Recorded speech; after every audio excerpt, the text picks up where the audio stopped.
The airport terminal hummed with the kind of exhausted energy that only exists at 3 a.m. Fluorescent lights buzzing overhead, the acrid smell of burnt coffee mixing with industrial cleaner, and the rhythmic squeak of my worn sneakers against linoleum that had seen better decades. My feet ached in a way that went beyond physical pain, settling somewhere deep in my bones where exhaustion lived permanently. 12 hours into my shift, 4 more to go. I pushed the cleaning cart past gate 47, barely registering the scattered passengers slumped in their chairs like abandoned puppets.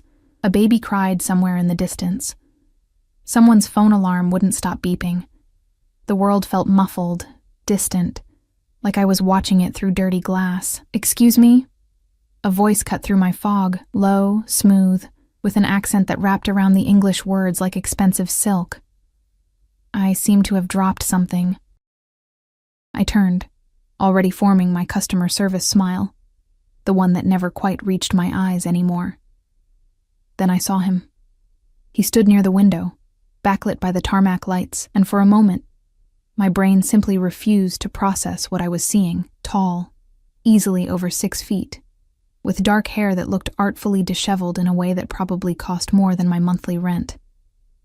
Sharp cheekbones cast shadows across his face, and his eyes. God, his eyes were the color of whiskey held up to firelight, assessing me with an intensity that made my breath catch. He wore what looked like a casual outfit. Dark jeans, a fitted black Henley, but there was nothing casual about the way the fabric draped over what was clearly an athletic build, or the way his leather jacket probably cost more than my car, if my car actually ran. What did you drop? My voice came out smaller than intended. His lips curved into something that might have been a smile if it had reached those unsettling eyes. My pen. It rolled under your cart, I think. I blinked, looking down at the industrial cleaning cart that held nothing but dirty rags, spray bottles, and the crushed dreams of every night shift worker. Sure enough, wedged against the wheel was a pen, but not just any pen. Even in the harsh terminal lighting, I could see it was the kind of writing instrument that belonged in a museum, all gleaming metal and what looked like actual diamonds. Oh. I crouched down, my joints protesting, fingers reaching for the pen. The metal was cold, heavy, obscenely expensive against my calloused palm. As I straightened, I caught a whiff of his cologne, something dark and woody with notes of bergamot and danger. If danger had a smell, it probably did, and it probably smelled exactly like this. Thank you. His hand extended, and I noticed things I shouldn't have noticed. No wedding ring, expensive watch, the kind with complications I couldn't name. A thin white scar running along his knuckles. Hands that had never pushed a mop or scrubbed a toilet. I placed the pen in his palm, careful not to touch his skin, but his fingers closed around mine anyway. The contact sent electricity up my arm, and I jerked back instinctively. You work hard. It wasn't a question. His eyes traveled over my faded uniform, lingering on the name tag that read, Emma, happy to help, in cheerful letters that mocked my exhaustion. How long is your shift? I should get back to work. Professional. Keep it professional. Don't think about how his voice makes your spine tingle. Don't notice how he's looking at you like you're something rare and interesting instead of invisible. Of course. He stepped back, but something in his posture suggested he wasn't used to people walking away from him. I'm waiting for a delayed flight, gate 52. Perhaps I'll see you again before I board. It should have sounded like a casual comment. It didn't. It sounded like a promise, or maybe a warning.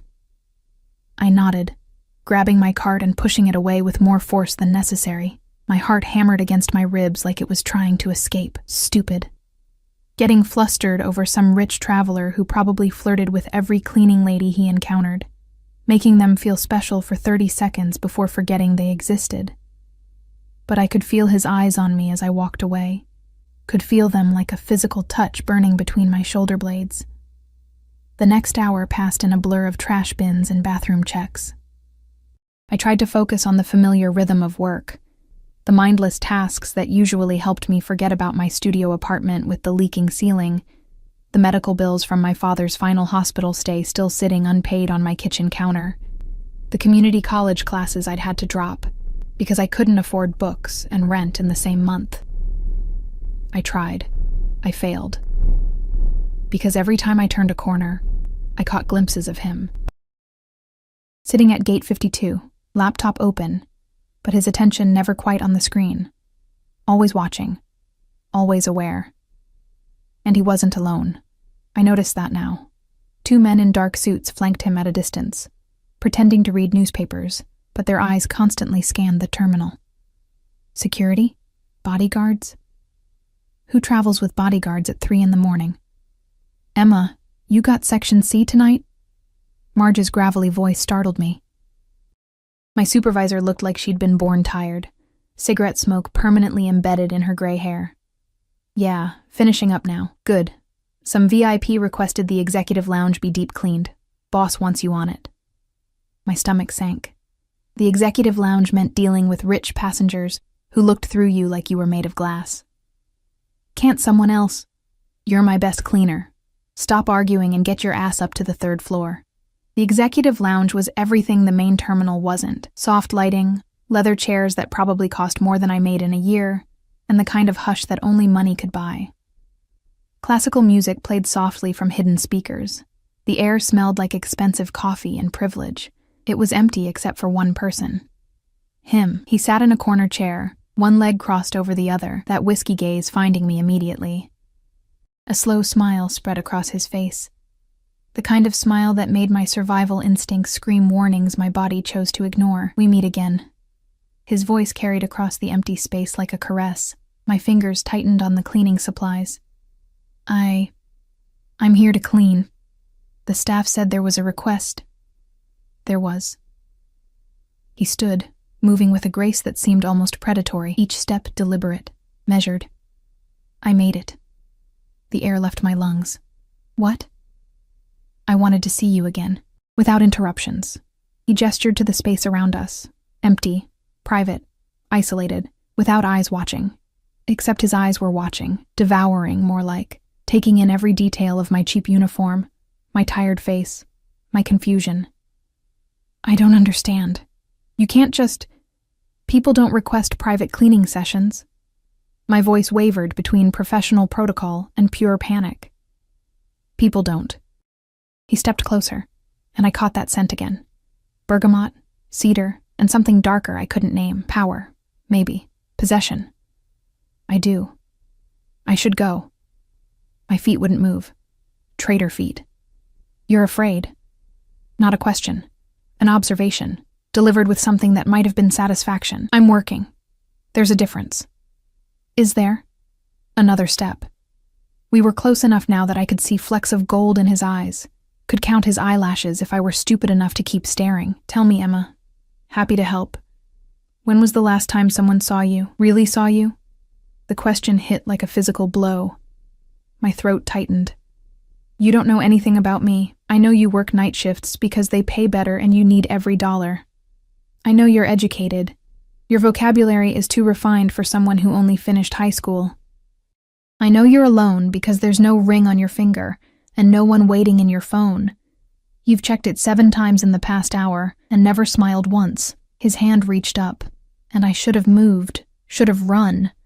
But I was frozen as his fingers barely brushed my cheek, catching a strand of hair that had escaped my ponytail. I know you're exhausted in a way that sleep won't fix, and I know that you're far too beautiful to be invisible. My breath came in short gasps. This is inappropriate. I need to... What's your full name? What? Your full name. The badge only says Emma. Emma. Emma Hartley. Why was I answering? Why wasn't I running? Emma Hartley. He repeated it like he was tasting wine, rolling each syllable around before swallowing it. Beautiful. It suits you. And yours? The question escaped before I could stop it. Something flickered across his face. Surprise, maybe, or amusement. Dante. Dante Caruso. The name landed between us like a stone dropping into still water, sending ripples I couldn't quite interpret. Italian. Sophisticated. Dangerous. Well, Mr. Caruso, I really do need to clean. Dante. His voice dropped lower, intimate. Just Dante.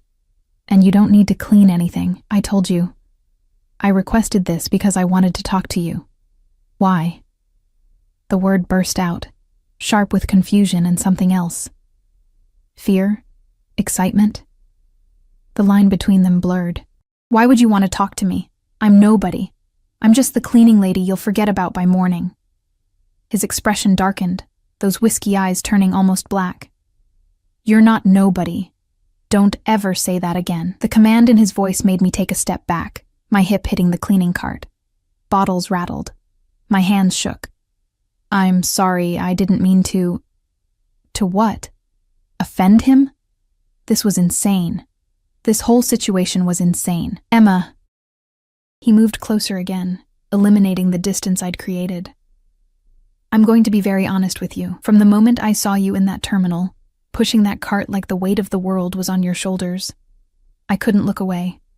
Do you know how rare that is? How rarely someone captures my attention so completely? I shook my head mutely. Very rare. His hand came up again, this time cupping my jaw with a gentleness that contradicted everything about his intensity. His thumb brushed across my cheekbone, and I couldn't stop the small gasp that escaped. I want to know you. I want to understand what haunts those beautiful eyes. I want... His phone buzzed. Then again. The spell shattered. Dante's jaw clenched as he pulled out his phone, glancing at the screen. His expression shifted, still intense, but now laced with something harder, colder. He typed a quick response, and I noticed his security detail had appeared at the lounge entrance, their expressions urgent. I have to go. The words came out clipped, reluctant. My flight is ready. Relief and disappointment warred in my chest. Of course. Safe travels. He pocketed his phone but didn't move toward the door. Instead, he reached into his jacket and pulled out a business card. Black, expensive cardstock with silver lettering. My number. Private line. I stared at the card like it might bite. I can't... Yes, you can. He pressed it into my palm, his fingers wrapping around mine, warm and impossibly gentle for someone who radiated such controlled violence. Call me. Tomorrow. Day after. Whenever you're ready to stop being invisible. I don't even know you. Then get to know me. His smile returned, but there was something predatory in it now. Something that made my pulse spike. I promise you, Emma Hartley, I'm worth knowing. Before I could protest, before I could think, he leaned down. His lips brushed my forehead. Barely a touch, gossamer light, but it burned like a brand, like a claim.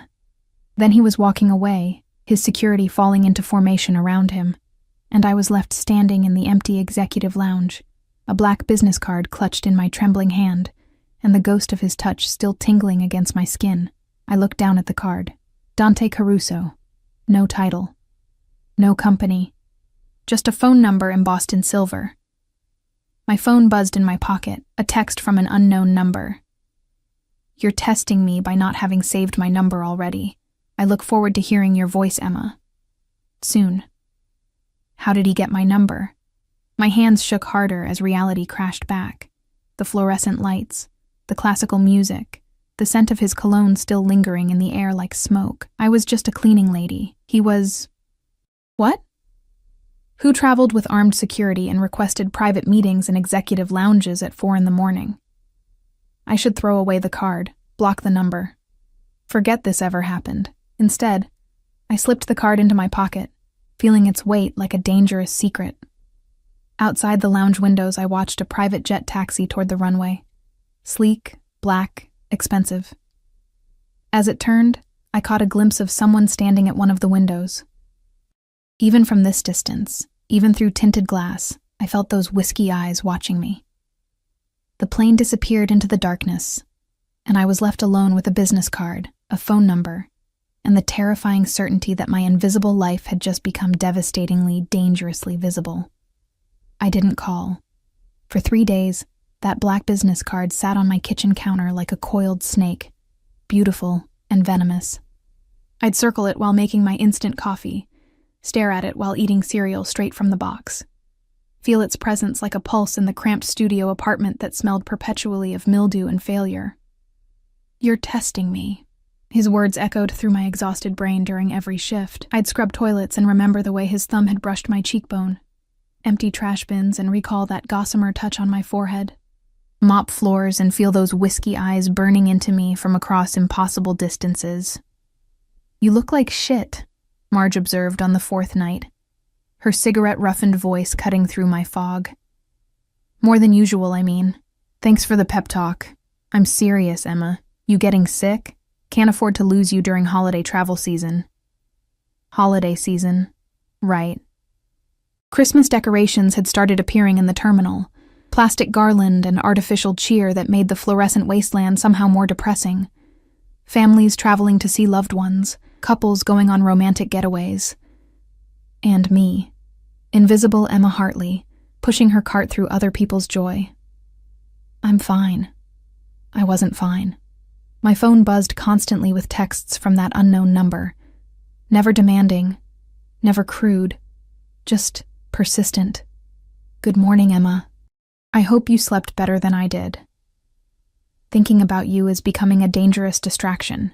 3 days. You're stronger than I anticipated. Or more stubborn.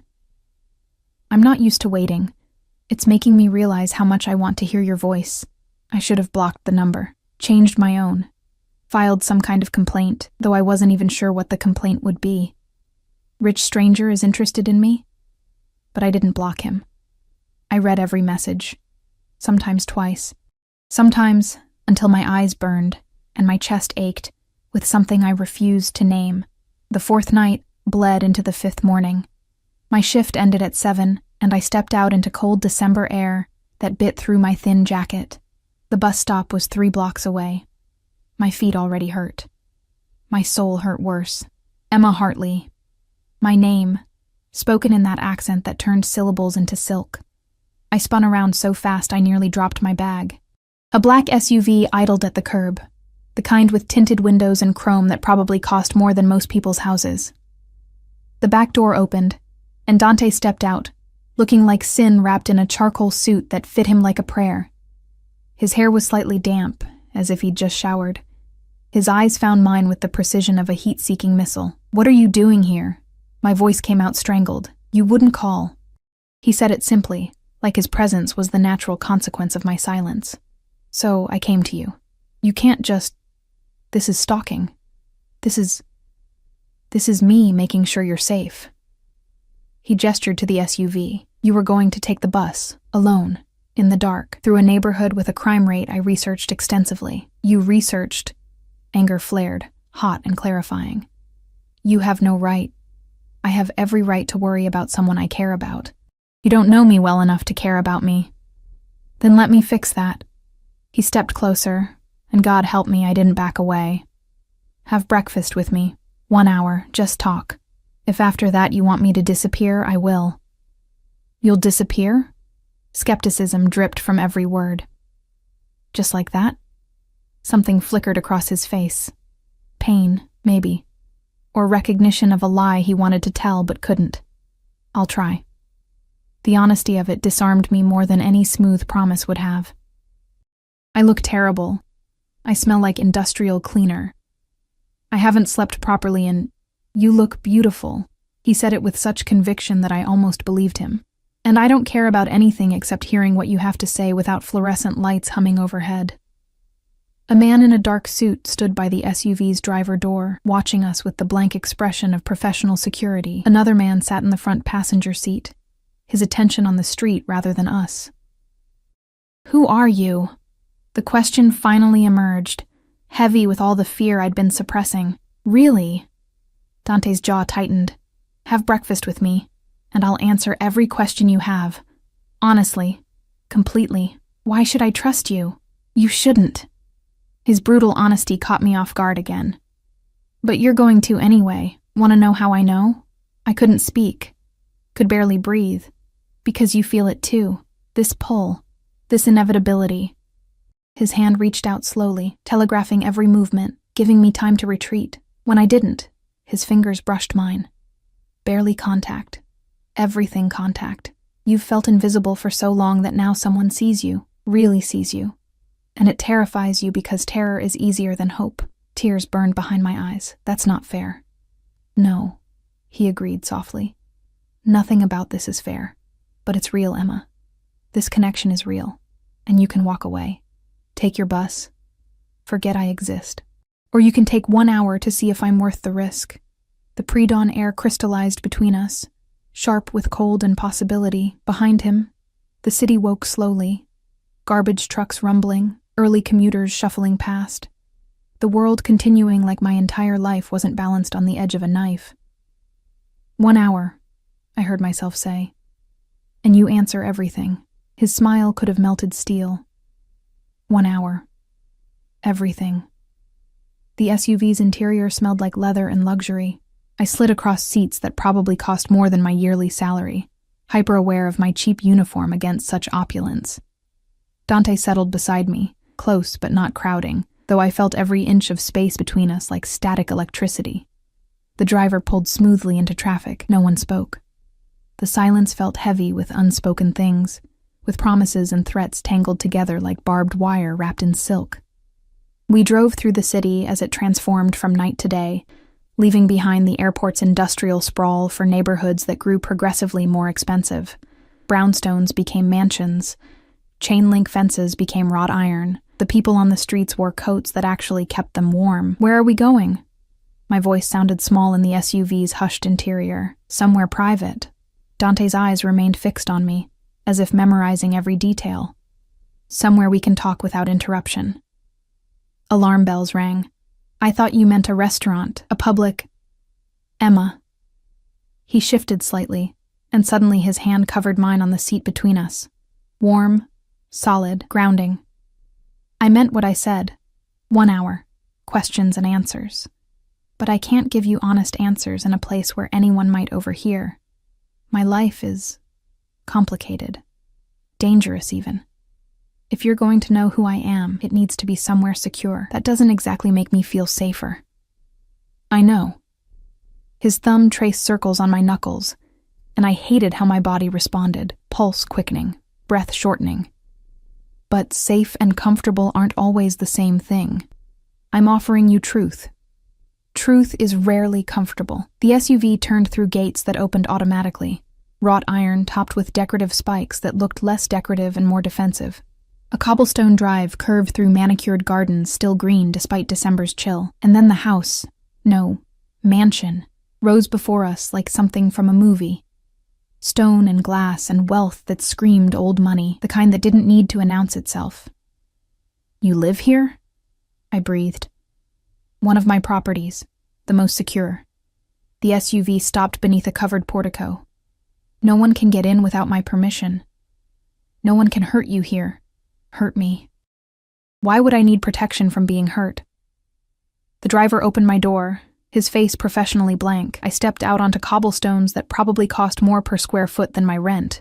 The early morning air smelled different here, cleaner, perfumed with expensive landscaping rather than exhaust fumes and desperation.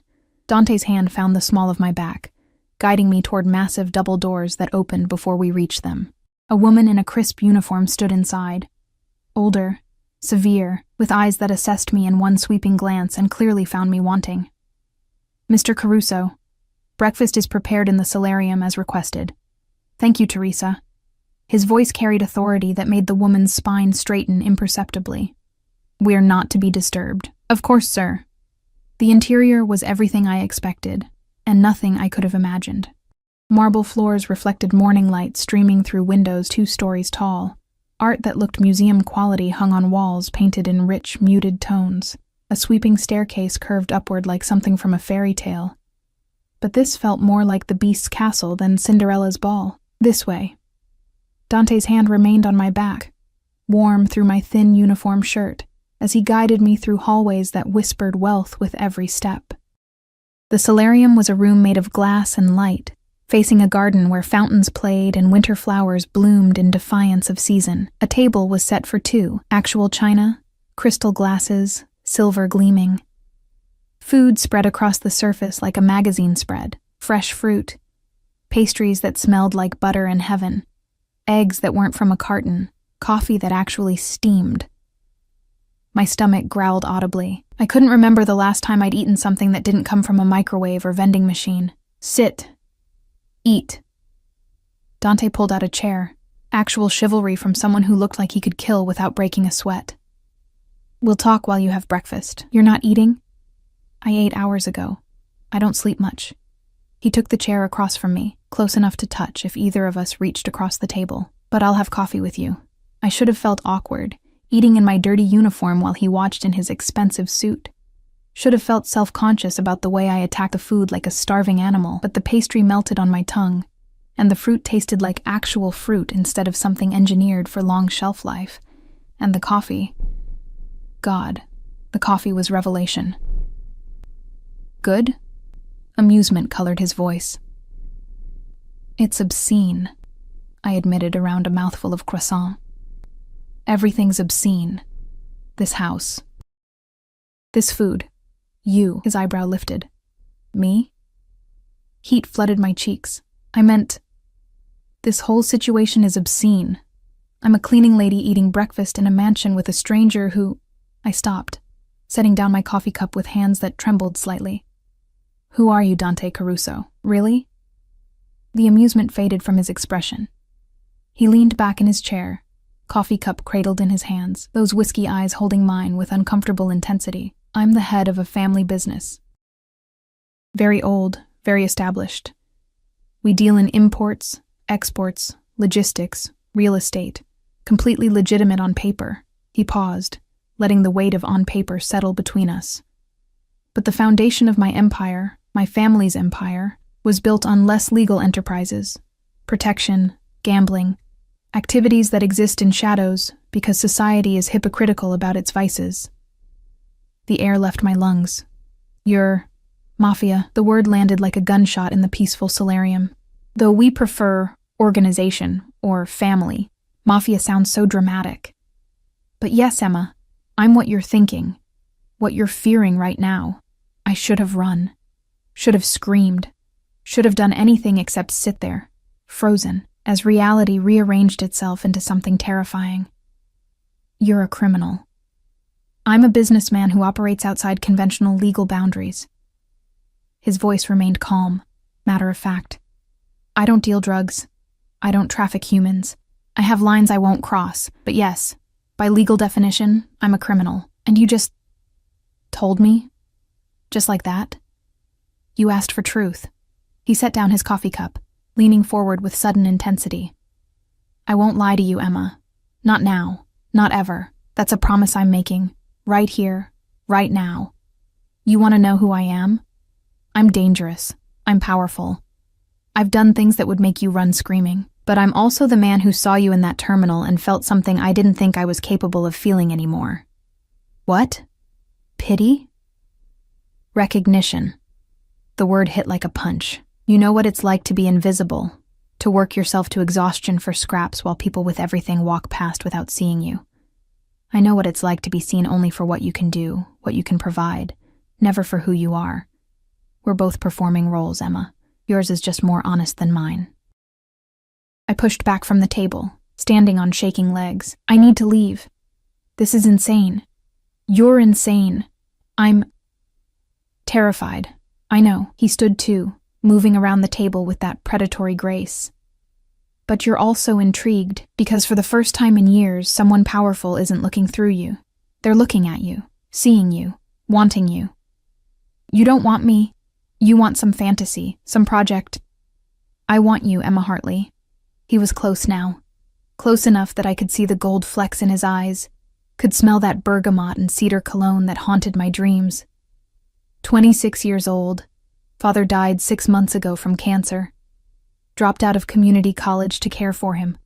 Working night shifts because they pay an extra $2 an hour. Lives alone in a studio apartment on Fletcher Street with a leaking ceiling and neighbors who fight at 2 a.m. Allergic to shellfish. Reads thriller novels from the library because you can't afford to buy books. Wanted to be a teacher before life happened. Horror and violation warred in my chest. How do you know all that? I had you investigated. No apology in his voice. The moment you gave me your full name, I needed to know everything. I needed to know if you were dangerous, if you were sent by enemies, if you were real. You investigated me like I'm a criminal? I investigated you like you're someone who matters. His hand reached up, stopping just short of touching my face.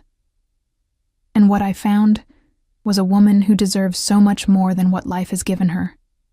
A woman who's strong enough to survive but shouldn't have to merely survive. A woman I want to protect, to spoil, to possess. The word escaped before I could stop it. That's what this is. Not attraction. Possession. His eyes darkened, but he didn't deny it. Perhaps. Is that so terrible? To be possessed by someone who would burn the world to keep you safe? Yes! The word burst out, sharp with panic, and something else. Something that felt dangerously like excitement. That's exactly what's terrible about this. I'm not a thing to be possessed. I'm not some project for you to fix. You're right. His hand dropped. You're not. You're a person who deserves choice. So here's yours. I'll have my driver take you home. You'll never hear from me again. I'll erase my number from your phone. Disappear from your life as completely as I entered it. Or, you stay. You let me show you what your life could be. Not as my possession, as my partner. My equal in ways that matter, even if our worlds are oceans apart. His voice dropped lower, intimate. I'm offering you escape, Emma, not from your problems. I'll solve those regardless of your choice. Your father's medical bills, already paid. Your rent, covered for a year. Your car? Fixed and waiting at your apartment. The world tilted. What? You can't just... I already did. Before I came to the airport this morning. Because whether you choose me or not, I refuse to let you struggle when I have the power to help. Tears burned hot. That's manipulation. You're trying to buy me. I'm trying to take care of you. The words exploded from him with surprising emotion. You've taken care of everyone else your entire life. Your father. Your responsibilities. Your survival. When does Emma get taken care of? When does someone tell Emma that she matters, that she deserves rest, that she shouldn't have to scrub toilets at 3 a.m. just to keep a roof over her head? You don't get to decide that, but my voice cracked on the words. You don't get to swoop in and fix my life like I'm some charity case. You're not charity. You're... He ran a hand through his hair, frustration evident in every line of his body. You're the first real thing I've felt in a decade. And maybe that's selfish. Maybe I'm trying to possess you because letting you walk away feels like losing something vital. But I'm honest about it, Emma. I'm not pretending to be a good man. I'm offering you a devil's bargain with full disclosure. The solarium felt too small suddenly, the glass walls closing in like a beautiful cage. What happens if I stay? What does that even mean? It means I court you properly, dates, conversations, getting to know each other beyond the circumstances that brought us together. And yes, it means I protect you, because my world is dangerous, and anyone associated with me becomes a target. But it also means you're free from financial worry, free to pursue dreams that got shelved, free to discover who Emma Hartley could be, without survival crushing her spirit. And in exchange, his smile turned predatory. You give me the chance to prove I'm worth the risk. To show you that darkness isn't always evil. Sometimes it's just honest about its nature. My phone buzzed in my pocket, probably Marge wondering why I wasn't answering her texts. The real world calling me back, demanding I return to fluorescent lights and aching feet and invisible existence. I looked at Dante Caruso. Mafia boss, dangerous man, someone who shouldn't want me and whom I definitely shouldn't want back. But I saw something in those whiskey eyes that terrified me more than his confession. I saw recognition. I saw hunger. I saw the same desperate loneliness that stared back at me from my bathroom mirror every morning. 1 month, I heard myself say. You get 1 month to prove this isn't insanity. But I keep working. I keep my apartment. I don't become dependent on you until I'm sure. Deal. He crossed the space between us before I could blink, his hands cupping my face with a gentleness that contradicted everything I knew about him. 1 month. But Emma? By the end of it, you're going to beg me to take care of you. That's not arrogance. That's a promise. Then his lips were on mine, possession and question tangled together, demanding and asking simultaneously. His mouth tasted like coffee and danger, and something addictive I couldn't name. My hands found his jacket lapels. Whether to push him away or pull him closer, I couldn't say. When he finally pulled back, we were both breathing hard. "You're testing me," he whispered against my lips, echoing his own words from days ago.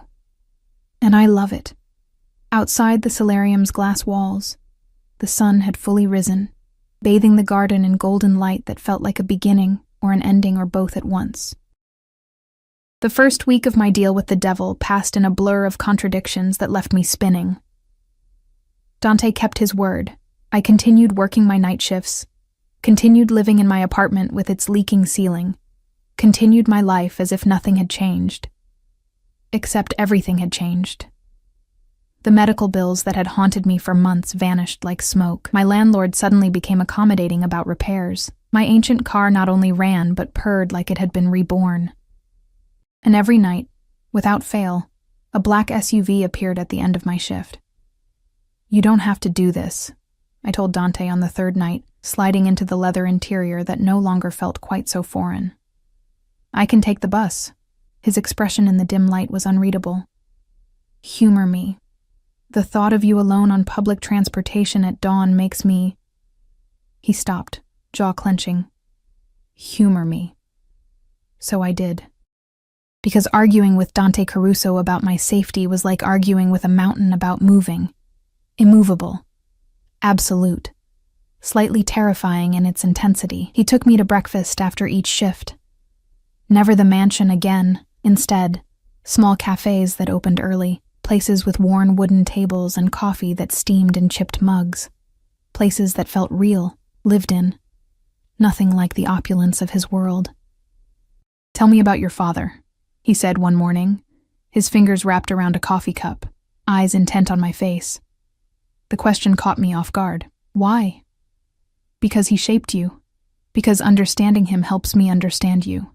He leaned back, that predatory grace evident even in stillness. "Because I want to know everything." So I told him. About my father's laugh that could fill a room. About how cancer had hollowed him out slowly, stealing pieces until only pain remained. About sitting by his hospital bed reading thriller novels aloud, because the stories distracted him from dying. He made me promise something, I heard myself say, staring at my own coffee, at the end. He made me promise I'd live, really live, not just survive, that I'd find someone who saw me as precious, not convenient. Smart man. Dante's voice was soft. What would he think of me? I looked up, meeting those whiskey eyes that always saw too much. He'd say you're dangerous, that I should run. And yet you're here. And yet I'm here. I couldn't quite explain why, even to myself. The days blurred together. Work, sleep, stolen hours with Dante where he'd appear without warning, at the library where I returned books, standing in the stacks like he belonged among stories and dust, at the grocery store where I counted pennies, suddenly beside me filling my cart with things I'd never have bought myself. "You're following me," I accused, equal parts annoyed and thrilled. "Protecting you," he corrected, dropping organic vegetables into my cart. "There's a difference." "Is there?" His smile was predatory. Not really. But it sounds better. His honesty was disarming. Most men would have lied, would have pretended their stalking was accidental. Dante owned it, wore it like armor, dared me to object, while his eyes promised he wouldn't stop regardless. "This is insane," I muttered, but I didn't tell him to leave. I couldn't, because beneath the fear, beneath the rational voice screaming warnings, something else was growing, something that felt dangerously like need. On the 8th day, everything shifted. I was leaving work, routine by now, expecting the black SUV, expecting Dante's intense gaze and careful questions, but the vehicle that pulled up was different. White, unfamiliar, the window rolled down, revealing a face I hadn't seen in 3 years. Marcus Chen, my ex-boyfriend, the one who'd left when my father got sick, when life got hard, when I became more burden than pleasure. "Emma." His smile was the same, charming, shallow, worthless. "Long time." Ice flooded my veins. "What are you doing here? Heard you came into some money, medical bills paid, new car." He leaned out the window, that smile widening. Thought maybe you'd want to catch up. Talk about old times. I have nothing to say to you. Come on, Em. Don't be like that. We were good together. Before everything got complicated. His eyes traveled over my uniform with barely concealed contempt. You're still cleaning toilets? With all that money someone's spending on you? Rage, hot and clarifying, burned through the ice. Leave. Now. Or what? You'll call your sugar daddy? He laughed, cruel and knowing. Yeah, I know about him. Whole neighborhood's talking. Emma Hartley's got herself a rich boyfriend. Good for you, playing the poor girl card. Always knew you were smarter than you looked. My hands clenched into fists. You don't know anything about... Is there a problem? Dante's voice cut through the pre-dawn air like a blade. He materialized from the shadows near the terminal entrance, his security detail flanking him. Silent, threatening, utterly focused. His expression was pleasant. His eyes promised murder. Marcus's smile faltered. Who the hell? The man who's been paying Emma's bills. Dante moved with liquid grace, positioning himself between Marcus and me. The man who takes care of what's his. The man who's wondering why you're bothering her when she clearly wants you gone. Look, I don't want trouble. Then leave. The pleasantness evaporated from Dante's voice, leaving only cold command. And if I see you near Emma again, if I hear you've spoken to her, if I catch even a whisper of your name in connection with hers, I'll make sure you regret every choice that led you to this moment. Am I clear? Marcus's face went white. Whatever he saw in Dante's expression made him nod frantically. Crystal. Yeah, clear. The white car peeled away, tires squealing against pavement. Silence settled, heavy and dangerous. Dante turned to me, and the coldness in his eyes transformed into something else. Fury mixed with concern, mixed with possession so intense it should have terrified me. Who was he? His voice remained carefully controlled, but I heard the violence underneath. No one. My ex. He left when things got hard, and now he's back because he thinks you have money. Not a question. A statement delivered with absolute certainty. Did he hurt you? When you were together? Not physically, just... He made me feel small, worthless. Like I was lucky he bothered with me at all. Dante's jaw clenched so hard I heard his teeth grind. His name. I need his name. Why? Because I'm going to make sure he never feels entitled to your attention again. Fear spiked. Dante, no. You can't what? Protect you? Make sure the people who've hurt you understand that's no longer acceptable? He stepped closer, his hands finding my shoulders, grip firm but somehow gentle. Emma, you're under my protection now. That means anyone who causes you pain answers to me. That's not normal. I'm not normal. His hand slid up to cup my face, forcing me to meet his intense gaze. I told you what I am, what I do. Did you think that was abstract, theoretical? I protect what's mine, Emma, completely, absolutely, without mercy. I'm not yours. But the words came out weak, unconvincing even to my own ears. Aren't you? His thumb brushed across my lower lip, and I couldn't stop the shiver. You've had breakfast with me every morning for 8 days. You let me drive you home. You let me into your life. You're testing boundaries, seeing how far I'll go, what I'll tolerate. Let me answer that. I'll go to the ends of the earth for you. I'll tolerate nothing that causes you pain. That's obsession, not protection. I never claimed to be sane about you. His forehead pressed against mine, his breath warm on my lips. From the moment I saw you, exhausted and invisible and so beautiful it hurt to look at you, I knew. You're mine, Emma Hartley, whether you've accepted it yet or not. I should have run. Should have called the police. Should have done anything except lean into him, my hands gripping his jacket like he was gravity and I was falling. This is crazy, I whispered. I know. His lips brushed mine, barely contact, everything contact. But you're here anyway. The kiss was different this time, deeper, hungrier. His tongue swept into my mouth like a conquest, claiming, possessing, making promises. His body pressed against mine. My back hit the terminal wall, his hands everywhere. My waist, my hair, my throat, touching like he needed to memorize every inch. Dante. His name was a gasp, a prayer, a surrender. Say it again. His mouth moved to my neck, teeth grazing sensitive skin. Say my name like that again. We're in public. I don't care. His hand slid under my jacket, palm flat against my spine, pulling me closer. Let them see. Let everyone know you're mine. Possession. Obsession. Madness. Every rational thought screamed warnings, but my body betrayed me, arching into his touch, craving more of whatever dangerous thing we were creating between us. His phone buzzed. Then again. Reality intruded like cold water. Dante pulled back with visible reluctance, his breathing harsh.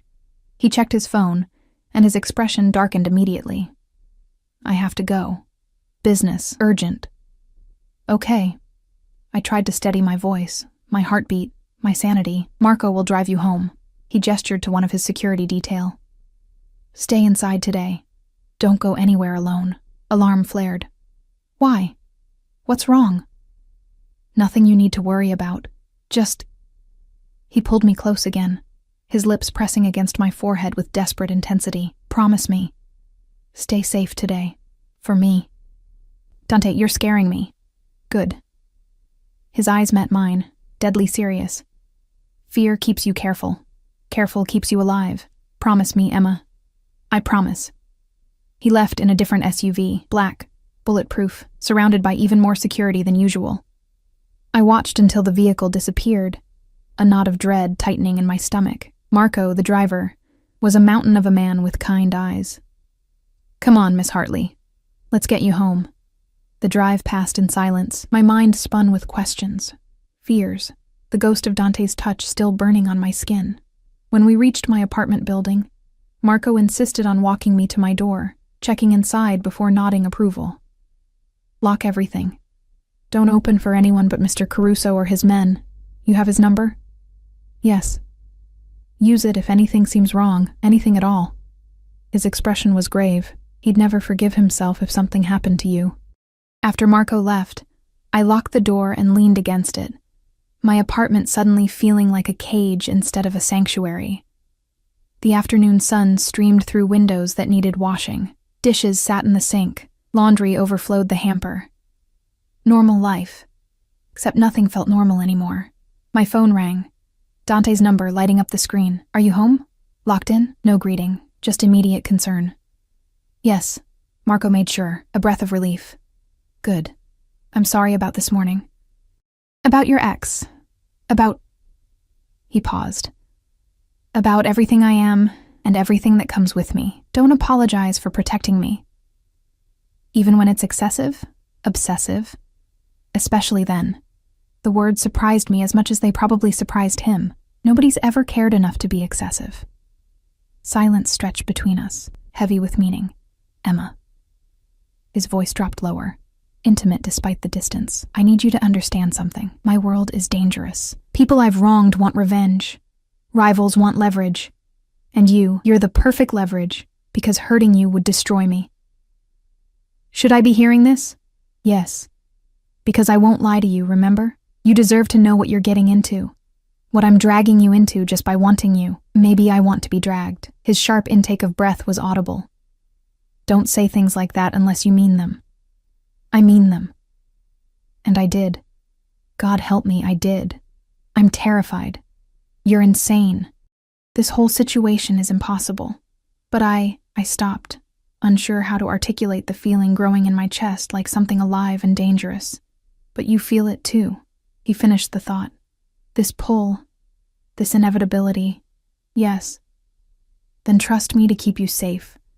Trust me to handle the darkness so you don't have to. Can you do that? I looked around my tiny apartment. Safe, familiar, suffocating. Thought about my life before Dante, invisible, exhausted, alone. Thought about my father's final words. Promise me you'll live, really live. I can try. That's all I ask. His voice softened. Get some sleep. I'll come by tonight after your shift. We need to talk about increasing your security. Dante. Not negotiable, Emma. Not anymore.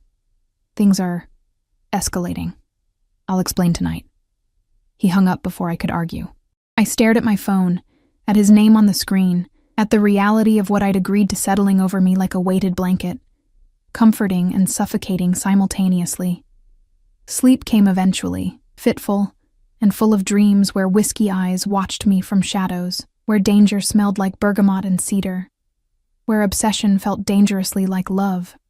I woke to banging on my door, frantic, urgent, wrong.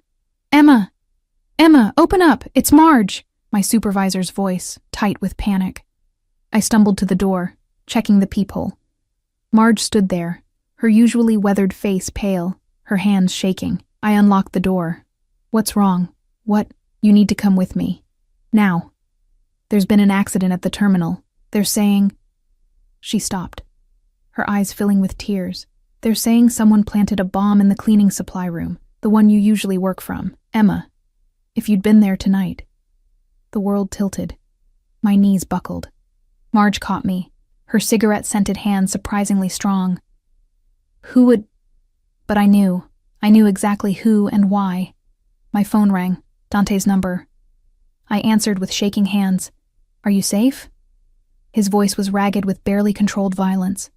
"Tell me you're safe. I'm home. I know about the bomb. I'm 5 minutes away. Pack a bag. You're coming with me. No arguments." "Dante, what's happening?" "War." The word was flat, final, terrifying. "You're in the middle of a war you didn't ask for. And I'm going to end it, Emma.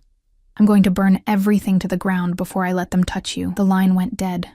Outside my window, I heard sirens growing closer. Marge stared at me with wide, frightened eyes. And somewhere in the city, a Mafia boss was coming to collect what he'd claimed as his, ready to paint the streets red to keep me safe. I had 1 month to decide if Dante Caruso was worth the risk. Apparently, someone else had decided to make that decision for me. Dante's SUV screeched to a halt outside my building exactly 4 minutes later. I watched from my window as he emerged, no longer the carefully controlled man who courted me over coffee. This version moved like violence incarnate, his security detail forming a protective barrier as he stormed toward the entrance. He didn't knock. The door flew open. He must have gotten a key from the landlord, or picked the lock, or simply willed it open through sheer force of fury. His eyes found me immediately, scanning for injuries with an intensity that stole my breath. "You're okay." Not a question. A statement he needed to confirm with his own eyes. "You're actually okay. I wasn't there. I was sleeping." Marge came to tell me. He crossed the room in 3 strides, pulling me against his chest with desperate strength. His heart hammered beneath my ear, his hands fisting in my hair like he needed to convince himself I was real. When I got the call, his voice was raw, broken in ways I'd never heard. When they told me there was an explosion at the terminal, in the cleaning area, all I could think was that I'd failed, that I'd let them hurt you, that I'd lost you before I ever really had you. "Who's they?" I pulled back enough to see his face. "Who did this?" His jaw clenched, fury and something darker flickering across his expression. "The Volkov Bratva, Russian organization that's been trying to muscle into my territory for months. They must have been watching, saw me with you, decided you were the perfect target, terror crystallized in my veins. They tried to kill me to get to you. They tried to send a message. They failed." His hands cupped my face with devastating gentleness that contradicted the violence in his eyes. "But they won't stop, Emma. Not now. Not until I make them regret ever learning your name. What are you going to do?" What I should have done weeks ago. Eliminate the threat completely. He released me, pulling out his phone. "Marco, status on the Volkov locations? Good. Mobilize everyone. I want this finished by dawn." "Dante, wait." I grabbed his arm. "You're talking about killing people, about starting a war. The war started the moment they put your life at risk." His eyes met mine, and I saw something terrible in their depths. Absolute conviction, zero remorse. "I told you what I am, Emma. I'm not a good man.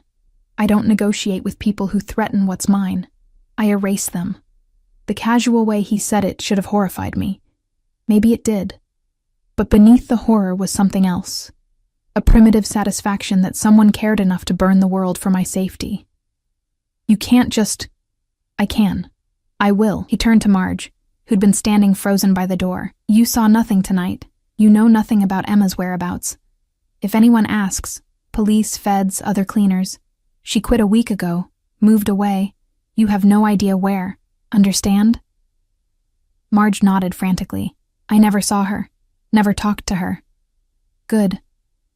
He pulled out a stack of bills, hundreds, probably $10,000, and pressed them into her shaking hands. For your silence and your trouble. If that changes, if you talk to anyone, the money will be the least of your regrets. The threat was delivered with such casual certainty that Marge blanched. She stuffed the money in her jacket and practically ran from the apartment. We were alone. The silence felt apocalyptic. Pack. Dante's voice shifted to command. Essentials only. Everything else I'll replace. We leave in 5 minutes. Where are we going? Somewhere safe. Somewhere they can't touch you while I handle this. He moved through my tiny apartment with predatory efficiency, already assessing, cataloging, dismissing most of my possessions as irrelevant. Do you have a passport? Yes, but bring it. Bring any documents you can't replace. Birth certificate, social security card. Photos you care about. Everything else is expendable. My hands shook as I grabbed a duffel bag, stuffing it with clothes that suddenly felt absurdly mundane. Jeans, t-shirts, underwear. How do you pack when your life is being dismantled by forces beyond your control? The photo album. Dante's voice softened slightly. He'd found my small album on the bookshelf. Pictures of my father, my childhood, the life before everything fell apart. This matters to you. Bring it. I took it with numb fingers, tucking it carefully into the bag. 5 minutes of packing to leave behind everything I knew. 5 minutes to step fully into Dante's world with no possibility of return. I'm scared. The admission escaped before I could stop it. He was there immediately, his hands on my shoulders, his forehead pressed to mine. I know. And I'm sorry.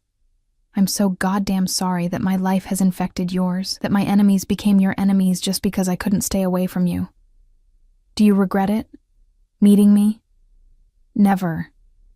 The word was absolute. Even knowing it put you in danger, even knowing what's coming, I'd do it again. I'd do it 1,000 times, because you're mine, Emma, and I protect what's mine with everything I am. His phone buzzed. He checked it, his expression darkening further. They hit one of my warehouses. Retaliation for me pulling you out. They're escalating. Because of me. Because they're idiots who think they can challenge me and survive. He grabbed my bag, slinging it over his shoulder. Come on. The longer we stay, the more risk. The hallway was eerily empty as we descended. Dante's security had already cleared the building, positioned at strategic points, weapons barely concealed. This was military precision, organized violence. The machine of his empire functioning with terrifying efficiency. The SUV waited, engine running, surrounded by 3 other identical vehicles.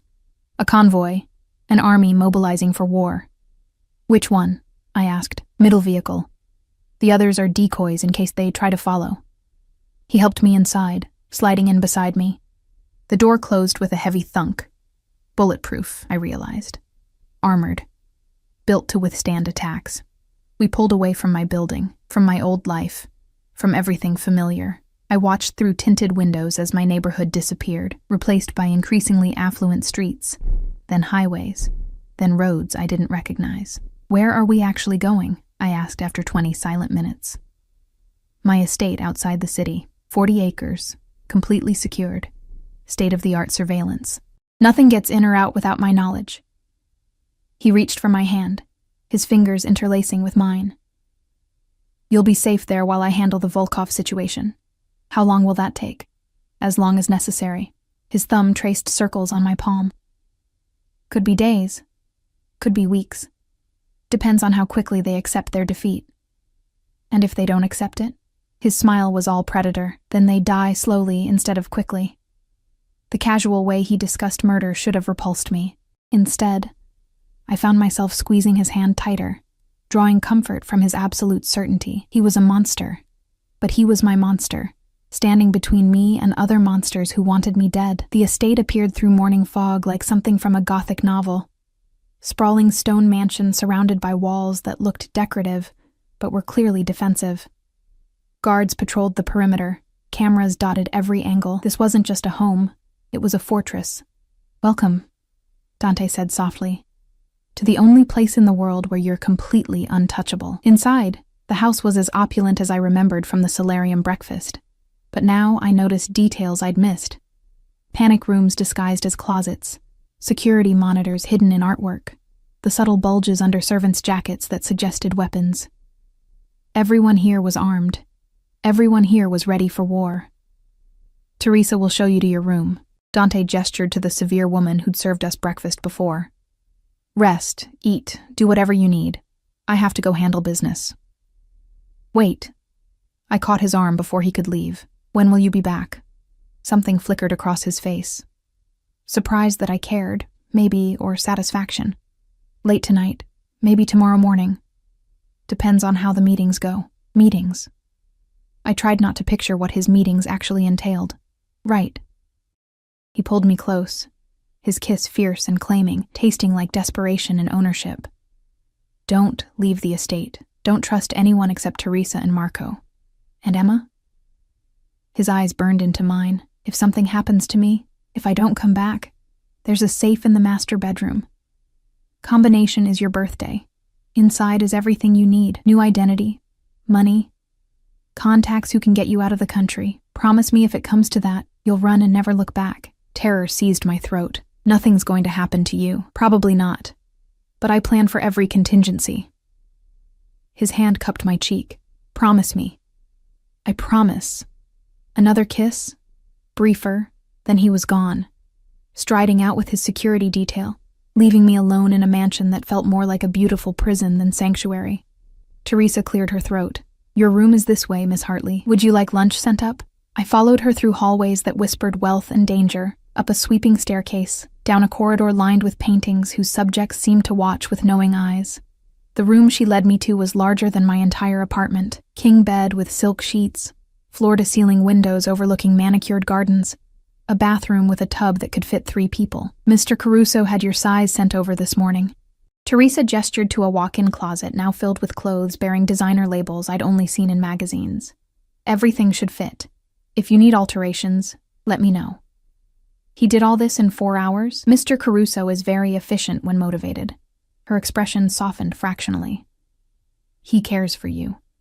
I've never seen him like this about anyone. You've known him long? Since he was a boy. I raised him after his parents died. She moved to the windows, adjusting curtains. He's dangerous, Miss Hartley. Violent. Capable of terrible things. But he's also fiercely loyal to those he loves. If you're under his protection, you're safer than you'd be anywhere else in this world. And if I'm the reason he gets hurt, then you'll understand exactly what it means to be loved by a man like Dante Caruso.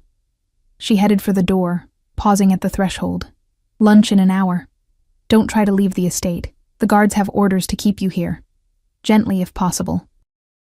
The door closed with a soft click, leaving me alone in luxurious captivity. I explored the room like a prisoner mapping their cell, tested the windows, locked, checked the bathroom, obscenely opulent, examined the closet, clothes in exactly my size, which should have been romantic but felt like surveillance.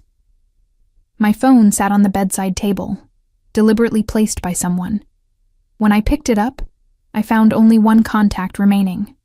Dante. He'd erased everything else, my old life, my contacts, anything that could tie me to the person I used to be, protecting me or controlling me. Maybe both. Maybe there was no difference anymore.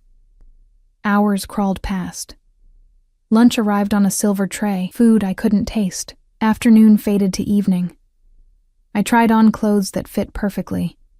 Each garment a reminder that Dante knew my body better than I'd realized. Had he watched me that carefully, measured me with his eyes during those breakfast conversations? Night fell. Still no word. I stood at the window, watching security patrols cross the grounds with military precision, and tried not to imagine what Dante was doing, tried not to picture blood on his hands, bodies falling, the violence he wielded so casually in my defense. My phone rang at midnight. Dante's name lit up the screen. Are you safe? I answered immediately. His laugh was dark, exhausted. Worried about me, sweetheart? Don't call me that when I can hear gunfire in the background. Just firecrackers. Celebratory. But I heard the lie in his voice, heard the strain. The Volkov leadership is negotiating. It's going well. You're hurt. Silence. Then, how do you know? I can hear it in your voice. How bad? Nothing that won't heal. More gunfire. Closer this time. Shouting in Russian. I have to go. Just wanted to hear your voice. Wanted to remember why I'm doing this. Dante, lock your door tonight. Keep your phone close. And Emma? His voice dropped to something raw and honest. I'm coming back to you. Whatever it takes, whoever I have to kill, I'm coming back. The line went dead. I stood there in the darkness, phone clutched in shaking hands, and finally admitted the truth I'd been avoiding since that first night in the terminal. I was falling in love with a monster. And the most terrifying part was that I didn't want to stop. Dawn broke over the estate in shades of gold and crimson, beautiful and ominous, like blood diluted in honey. I hadn't slept, had spent the night pacing my gilded cage, jumping at every sound, imagining worst-case scenarios with vivid clarity. The door opened without warning. I spun around, heart hammering. Dante stood in the doorway, and my breath caught. His suit was ruined, blood spatters across the white shirt, jacket torn at the shoulder, a cut above his eyebrow that had stopped bleeding, but looked vicious. His eyes were hollowed with exhaustion, and something darker, the aftermath of violence, the residue of things he'd done and couldn't undo. You're alive, the words tumbled out, relief and fury tangled together. I'm alive. He stepped inside, closing the door. The Volkov Bratva is no longer a concern. Their leadership is dead. Their organization is scattered. You're safe, Emma. Completely safe. You killed them. Not a question. I erased them. He said it without remorse, without apology. Every single person who knew your name, who might have seen your face, who could have posed a threat, they don't exist anymore. I should have been horrified, should have run screaming. Instead, I crossed the room and wrapped my arms around him, holding tight despite the blood, despite everything. You're insane, I whispered against his chest. I know. His arms came around me, crushing me close. But I'm yours, and you're mine, and anyone who tries to change that ends up like the Volkovs. He kissed me then, desperate and claiming, tasting like violence and devotion. His hands roamed my body like he needed to confirm I was real, whole, his. I kissed him back with equal desperation, pouring every complicated emotion into the contact. When we finally broke apart, both breathing hard, his forehead rested against mine. I love you, he said simply. I know it's too soon. I know I'm too much.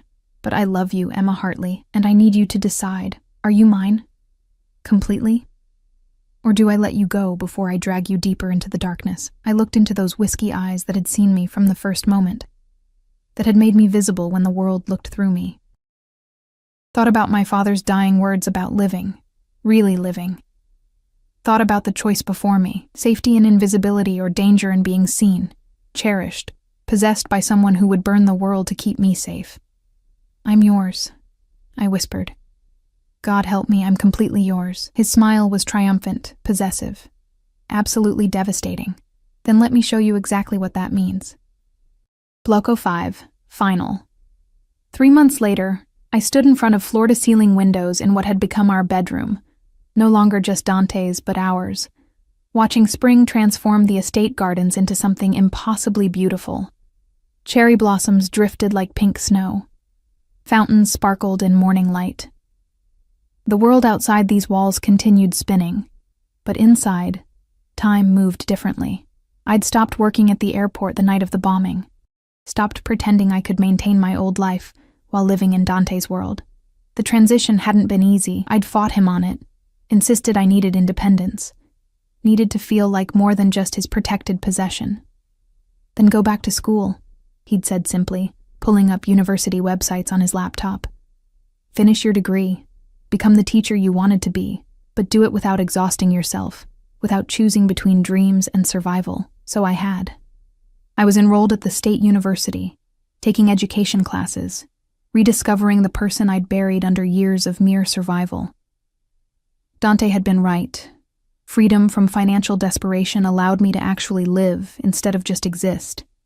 But it hadn't all been easy adjustments and romantic gestures. The nightmares came first, vivid dreams of bombs, of men with guns, of Dante not coming back from one of his business trips. I'd wake screaming, and he'd be there immediately, pulling me against his chest, whispering promises in Italian I didn't understand but felt in my bones. "I've got you," he'd murmur into my hair. "Always. Nothing's taking you from me." Then came the reality of his world seeping into mine. The armed guards who followed me to campus. The background checks on every friend I made. The way people looked at me once they realized who I belonged to. Fear, respect, calculation.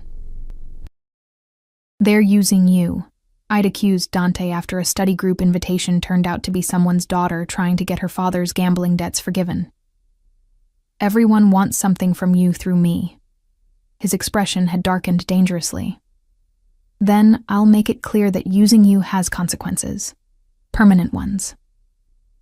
You can't threaten everyone who talks to me. Watch me."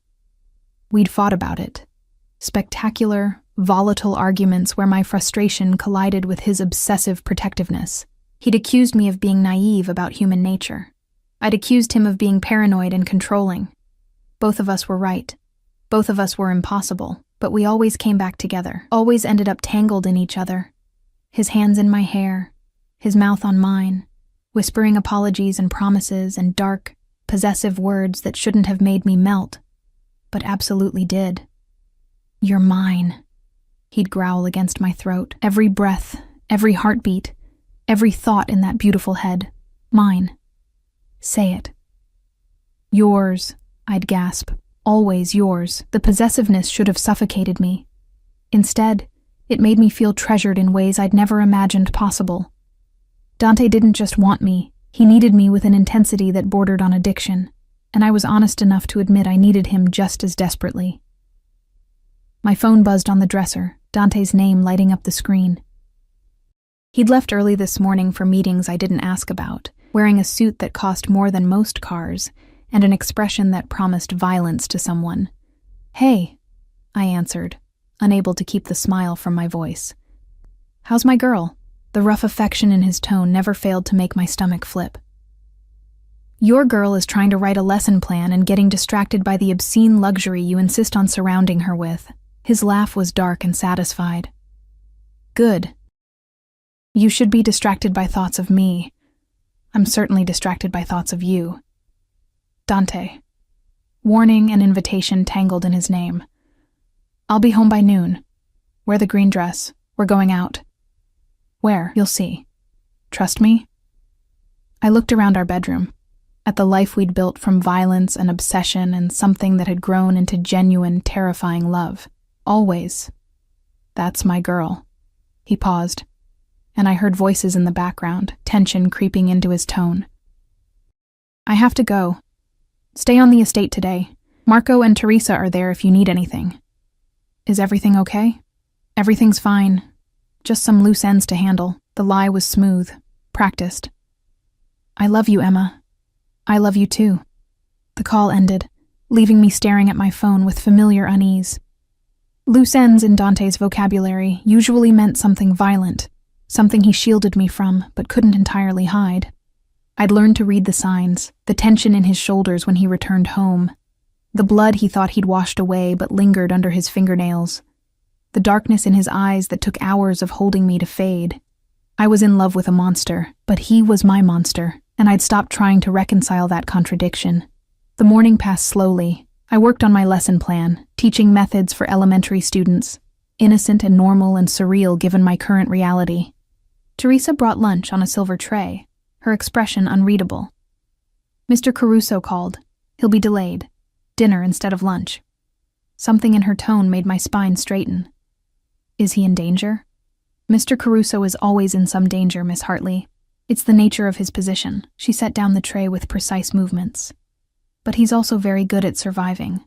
20 years in this life, and he's never lost a fight that mattered." "What about fights that didn't matter?" Her expression softened fractionally. "Those he walked away from. For you." He's changed since you came into his life.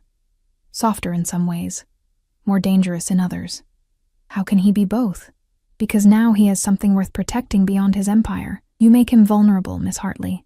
And a vulnerable Dante Caruso is far more lethal than an invincible one. She left before I could process that, leaving me alone with lunch I couldn't eat and thoughts that spiraled into worry. Hours crawled past. I tried reading. A thriller novel that felt absurdly tame compared to my actual life. Tried studying. Tried not checking my phone every 30 seconds for updates that didn't come. 4 o'clock became 5. 5 became 6. Still no word. At 7, I called him. The phone rang once before going to voicemail. Disconnected or declined. My stomach dropped. Marco! I found Dante's head of security in the kitchen, talking quietly with 2 other guards. Have you heard from Dante? His expression was carefully neutral. Not in the past hour, Miss Hartley. But that's not unusual during negotiations. What negotiations? What's really happening? I can't discuss Mr. Caruso's business with you. His orders. Frustration burned hot. I'm not some child to be protected from reality. If he's in danger, if Mr. Caruso is in danger, there's nothing you can do except wait here where he knows you're safe. Marco's voice gentled slightly. That's the hardest part about loving a man like him, Miss Hartley. Learning to trust that he'll come back. I wanted to scream. Wanted to demand answers. Wanted to storm out and find Dante myself. But I was trapped. By his protection. By my own helplessness in his violent world. By the terrible understanding that my presence might make things worse instead of better. So I waited. Paced the bedroom until my feet ached. Watched the sun set in colors that reminded me of blood and fire. Tried not to imagine worst-case scenarios that played like horror movies behind my eyes. At 9:30, I heard vehicles on the drive. Multiple engines. Urgent movements. My heart hammered as I ran to the window. 3 SUVs pulled up to the entrance, and my breath stopped entirely. Dante emerged from the middle vehicle. Alive, upright, but clearly injured. His left arm hung at an odd angle. Blood soaked through his shirt. His face was a mask of controlled pain and fury. Marco and 2 other men supported him as he climbed the front steps, moving with the careful precision of someone holding themselves together through sheer will. I flew down the stairs, taking them 2 at a time, terror and relief warring in my chest. Teresa tried to stop me at the bottom, but I pushed past her, bursting into the foyer just as they were helping Dante through the door. Oh my God. The words came out strangled. His head snapped up, those whiskey eyes finding me immediately.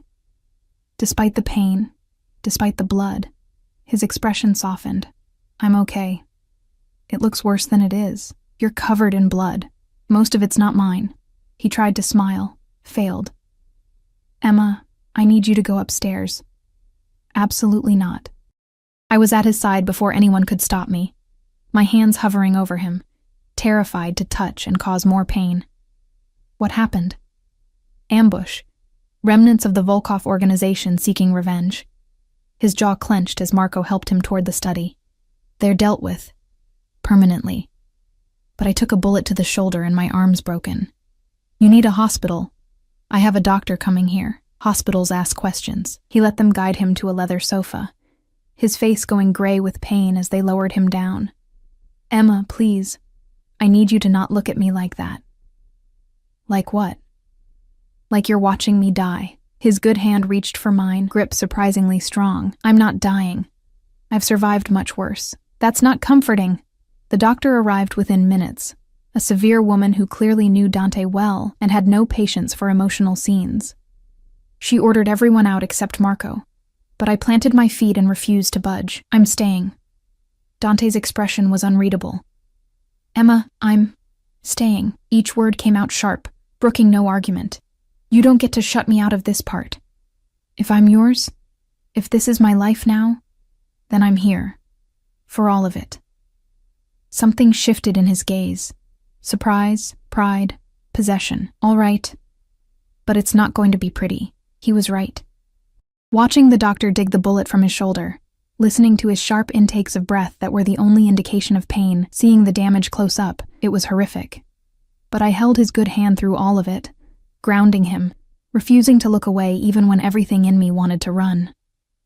"You're stronger than I gave you credit for," he said afterward, voice rough from pain, and probably the whiskey they'd given him for it. His shoulder was bandaged, arm set in a cast, bruises already blooming across his ribs. Most people can't watch that without fainting. Most people aren't in love with someone who gets shot at regularly. I sat beside him carefully, mindful of his injuries. "This is what you meant, isn't it? When you said your world was dangerous?" "Yes."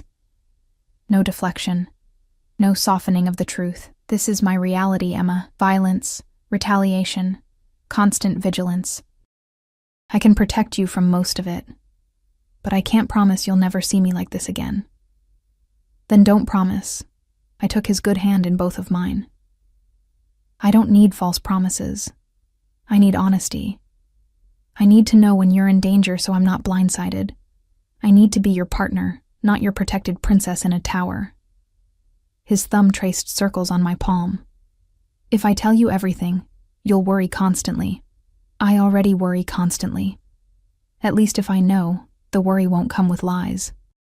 He studied me for a long moment, those whiskey eyes seeing everything as always. Finally he nodded. "All right. Partnership. Honesty.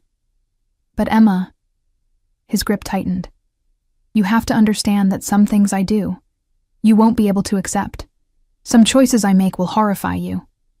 Can you live with loving someone whose hands are perpetually covered in blood?" I thought about the past 3 months, about learning to sleep beside a man who woke with nightmares about his own childhood trauma, his parents' murder, the violence he'd both suffered and inflicted, about accepting that the same hands that held me with devastating tenderness had also killed without hesitation, about reconciling the Dante who brought me coffee exactly how I liked it, with the Dante who'd erased an entire criminal organization to keep me safe. "I already do," I said softly. "I love you exactly as you are. Monster and man, violence and devotion, all of it." His expression cracked, vulnerability bleeding through the controlled facade. "I don't deserve you. Probably not. But you're stuck with me anyway." He pulled me closer with his good arm, mindful of his injuries, and kissed me with something that felt like reverence. Like I was salvation he didn't deserve but couldn't release. "Marry me," he whispered against my lips. The world stopped. "What?" "Marry me, Emma Hartley. Not because I'm trying to possess you, though God knows I want to. Not because it makes sense or follows any reasonable timeline, but because tonight, bleeding and broken, the only thing I could think about was getting back to you. You're my home, my reason, my everything. So marry me. And let me spend the rest of my life proving I'm worth the risk." Tears burned hot. "That's not a proposal. That's manipulation through emotional vulnerability. It's the truth." His forehead pressed to mine. "Say yes, or tell me no, and I'll ask again tomorrow, and every day after until you say yes, because I'm nothing if not persistent when I want something." "You're insane. Say yes anyway." I looked into those eyes that had seen me from the very first moment, thought about my father's dying wish for me to really live, thought about the choice before me, safe invisibility or dangerous visibility, comfortable loneliness or terrifying love. "Yes," I whispered. "Yes, I'll marry you, you obsessive, overprotective, impossible man." His smile could have lit the darkness. "I need to get you a ring, something obscene and beautiful. Something everyone sees and knows you're mine. I don't need, but I need to give it to you." His hand cupped my face. "I need everyone to know that Emma Hartley belongs to Dante Caruso. That she chose the monster. That she's untouchable because hurting her means facing something worse than death. You really are a caveman. I prefer traditional." His thumb brushed across my lower lip. "But yes, you make me primitive, possessive, desperate to mark you as mine in every possible way." We sat there in the aftermath of violence and proposal, his blood seeping through bandages, my tears dampening his shirt. And somehow it felt perfect. This wasn't a fairy tale. This was real, messy and dangerous and absolutely true. The next few weeks blurred together. Dante recovered with stubborn speed, refusing to be slowed by injury. The ring appeared 3 days after his proposal, a diamond so large it seemed obscene, set in platinum with smaller stones that caught light like captured stars. He slid it on my finger with reverent intensity, sealing the promise we'd made. Planning a wedding when your fiancé was a Mafia boss proved complex. Guest lists had to be vetted, venues needed security clearances. Every detail was scrutinized for potential threats. But Dante insisted on something beautiful for me, something that felt like celebration rather than paranoia. "You deserve joy," he'd said, reviewing security plans with Marco. Real joy. Not just safety masquerading as happiness. We married 6 weeks later in the estate gardens, surrounded by cherry blossoms and armed guards hidden among the trees. The ceremony was small. Teresa stood as my witness, Marco as Dante's. A judge who owed Dante favors officiated. I wore a dress that cost more than my old car, and Dante wore a suit that made him look like sin wrapped in expensive fabric. When he slid the wedding band on my finger, platinum to match the engagement ring, his eyes held everything we'd become. Violence and devotion, possession and partnership, love that defied every reasonable boundary. Mine, he whispered as the judge pronounced us married. Yours, I agreed, always. The reception was larger. Family members from Dante's organization, business associates, people whose hands were as bloody as his. They looked at me with curiosity, respect, calculation. I was no longer invisible Emma Hartley, cleaning lady. I was Emma Caruso, wife of one of the city's most dangerous men. "How does it feel?" Teresa asked during dinner, her severe expression softer than usual. "Being visible?" I looked across the table at Dante. My husband now, legally and irrevocably mine, and saw him watching me with that familiar intensity that still made my breath catch. Terrifying, I admitted, but real. For the first time in years, I feel completely, dangerously real. Night fell over the estate, transforming the reception into something magical. Lights twinkled in trees, music played. Dante pulled me onto the makeshift dance floor, his arms wrapping around me like I was precious and breakable and infinitely strong all at once. "Thank you," he murmured into my hair as we swayed. "For what?" "For seeing me, for choosing me, for loving the monster under the man." His hand tightened on my waist. "I know this isn't the life you planned. I know I dragged you into darkness. You gave me light," I interrupted. "You made me visible when the world looked through me. You saw worth where I'd stopped seeing anything. Yes, your world is dangerous. Yes, loving you means living with fear. But it also means living, really living, instead of just surviving." His kiss tasted like promise and possession and home. We danced until stars scattered across the sky like diamonds, until guests departed, until only us remained in gardens that smelled of cherry blossoms and new beginnings. Later, in our bedroom, truly ours now, Dante laid me on silk sheets with devastating gentleness. His hands roamed my body with reverent possession, mapping every curve, claiming every inch. When he finally made love to me as husband to wife, it felt like sealing something sacred and profane all at once. "I love you," he whispered against my throat, my shoulder, my lips, obsessively, completely, forever. "I love you," I gasped, nails digging into his shoulders. "My monster. My home." Afterward, we lay tangled together, his hand splayed possessively over my stomach, my head on his chest listening to his heartbeat steady and strong. "I never thought I'd have this," he admitted into the darkness. "Love, partnership, someone who knows what I am and loves me anyway. I never thought I'd be seen," I countered. "Really seen, not just noticed. You gave me that. We gave each other that." His arms tightened. "You're my salvation, Emma Caruso. The light in my darkness. The reason I'll keep fighting, keep surviving, keep being the monster when necessary. Because I have something worth protecting that's worth any sin." I smiled against his chest, feeling the rightness of it settle into my bones. This wasn't a fairy tale. This was better, real and complicated and absolutely true. 6 months into marriage, I stood at the same windows where this part of my story had begun, watching gardens bloom with summer color. My hand rested on the subtle swell of my stomach. 3 months pregnant.